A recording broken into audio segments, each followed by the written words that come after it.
영화 굉장히 그 뭉클한 장면, 감동적인 장면 이런 것들이 많고 자연과 인간이 같이 살아가는 어떤 모습 이런 것들을 좀 느끼게 해주기도 하고 하는 것 같은데 이 영화가 가진 어떤 좀 그 미학적인 측면 이런 부분도 조금 듣고 싶고요.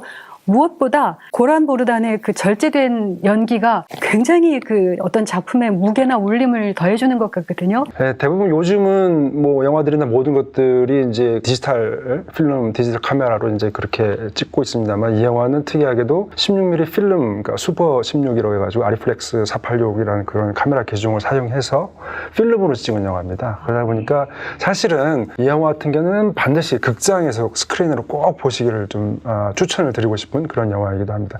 필름의 질감들이 그대로 살아나면서 아버지가 가는 길을 그대로 관객들한테 보여주고 있거든요. 이제 그런 면에서 이제 이 영화가 가지고 있는 힘이 그래서 기술적인 면에서도 충분히 발휘했다고 생각을 하고, 그 다음에 이제 이야기적인 측면에서 그걸 바라보면 사실은 이 이야기가 아주 단순합니다. 그냥 이 아버지가 아기들 뺏겨가지고 그걸 찾기 위해서 아무것도 가진 거 없으니까 지방의 높은 사람한테 직접 걸어가서 그걸 만나가지고 이 문제를 해결하고 싶다. 라는 게 이제 그 이야기 단순한 스토리거든요. 이 실직된 그 가장의 아내죠. 아내가 아이들을 데리고 와서 그 예전에 일했던 작업장으로 직접 가가지고 퇴직금하고 월급 안 주면은 나 분신하겠다고 실제로 분신을 하거든요. 맨 처음 시작할 때 그거부터 충격적인 장면부터 막 시작합니다. 그때부터 관객들은 거기서 왜 저 여자가 저렇게까지 해야만 되지?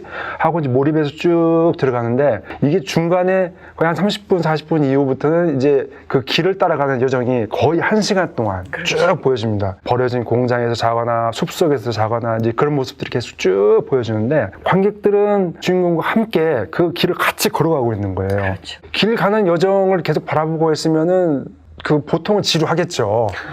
근데 이 영화는 지루하지가 않아요. 왜냐면 이 저희 주인공과 같이 가기 때문에 그 관객들을 계속해서 쭉 가고 있거든요. 이미 동화가 있는 상황에서 쭉 가다 보니까 아버지가 맨 마지막 장면에서 이제 그 식탁에 다시 앉아서 빵을 뜯어먹는 장면.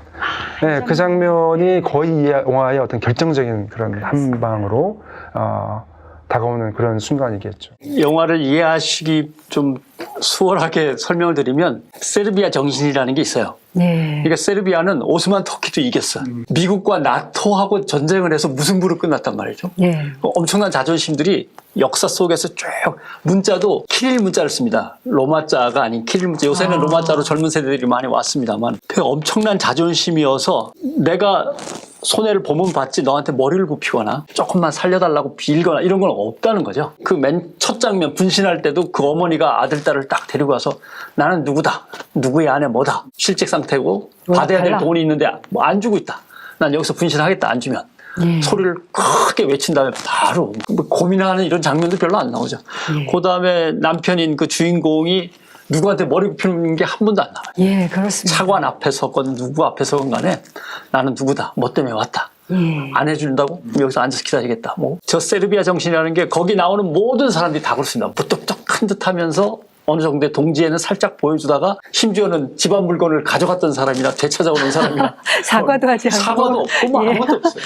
대화가 없는 예. 그런 장면들도 이제 세르비아 정신이고 그 세르비아인들의 강한 자존감 속에서 자신의 처지를 도무지 정말 인정하고 용납할 수 없는 정말 그 어떤 처참한 상황 이런 것들을 굉장히 잘 보여주고 있는 것 같아요. 대단하잖아요. 메스꺼를 팍 펑긋하고 바로 딱 놓고서 다시 싸잖아요. 예, 더 이상 먹지 않아요. 거기서 다시 또 이전의 상태로 돌아가는 거죠. 바로. 예. 이제 이 영화를 보면서 사실은 그 세르비아라는 문맥에서 조금 떼어서 보편적인 문맥으로 가져와 보면 사회적 지위와 부와 권력을 가진 사람들의 카르텔이 그 바깥에 놓인 사람들에게 얼마나 끔찍한 그런 생존의 위협, 그 인간으로서의 어떤 존엄성을 짓밟는 그런 가혹한 그 행위가 되는가라는 것을 보여주고 있는데 이 문제를 참 어떻게 거기에 가장 약하고 희생시키기 쉬운 피해자가 어린이라고 하는 것에 이제 문제가 있는 거죠. 자기 의사를 분명히 얘기도 못하고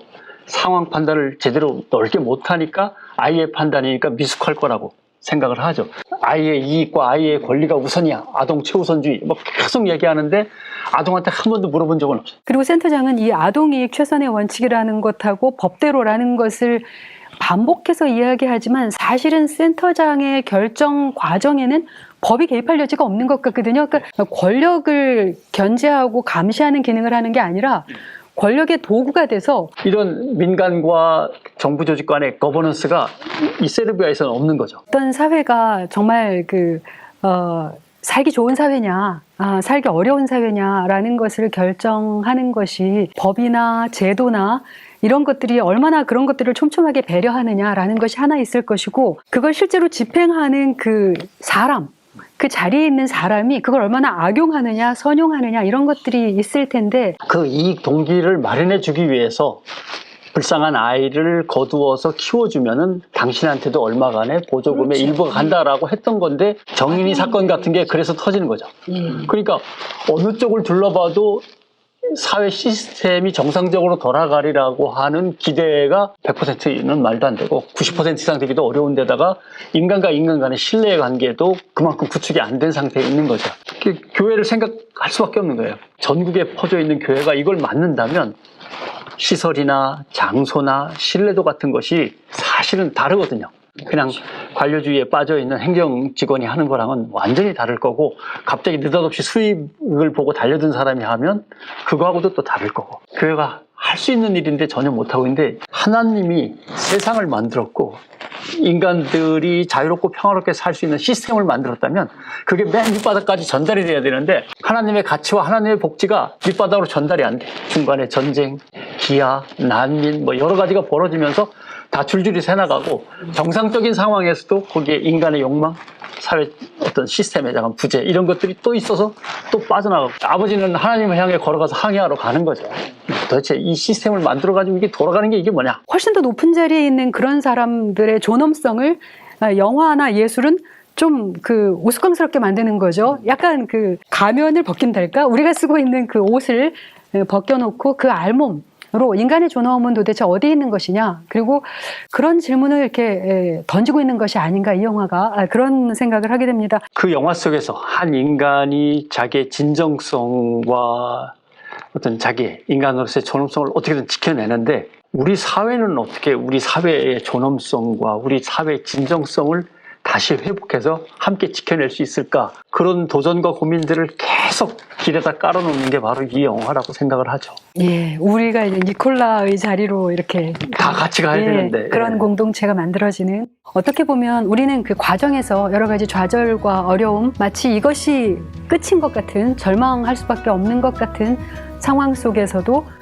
다시 일어나서 다시 시작하자, 다시 빵을 뜯으면서 빵 하나만 있으면 우리 다시 시작할 수 있다. 그래서 그 예수님이 뜯어주신 빵으로 다시 시작하는 것처럼 그런 출발을 생각하게 하는 그런 영화로 마무리를 하고 싶습니다. 그리고 이런 예술적 경험이 우리가 살아가는 사회 안에 매몰되지 않고 이게 전부라고 생각하지 않고, 높은 자리에서 혹은 더 깊은 자리에서 우리의 삶을 바라보면서 새로운 출발을 저마다 다시 시작하게 되는, 아마 니콜라의 이웃들도 이 영화를 보면서 그 이웃의 자리에서 니콜라의 자리로 다시 조금 더 다가오는 그런 변화가 있지 않을까 싶습니다. 그런 희망을 우리가 같이 공유하는 그런 시간이 되었으면 좋겠습니다. 예, 오늘 두 분 말씀 너무 감사하고요. 무엇보다 이 영화를 만들어주신 이 감독님께도 감사드리고, 이런 기회를 주신 분들께 감사드립니다. 예, 여기서 오늘 시네 토크 마무리하도록 하겠습니다. 감사합니다.